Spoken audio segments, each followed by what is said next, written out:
د افغانستان کرکټ بورډ ټاکونکي ډلګۍ د ایمرجنګ اسیا جام سیالیو لپاره خپله لوبډله اعلان کړه.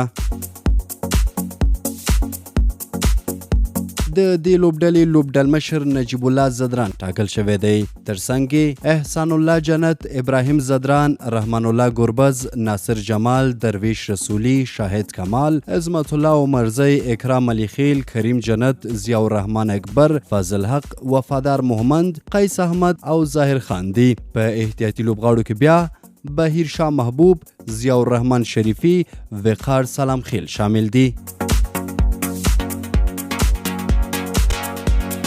دا سیالي د دوه هیوادونو په کوربتوب ترسره کیږي. په الف ګروپ کې د کوربه سریلانکا ترڅنګ افغانستان، هند او عمان لوبیږي. په بی ګروپ کې بیا د کوربه پاکستان ترڅنګ بنگلادیش، هانګ کانګ او عربي امارات لوبیږي.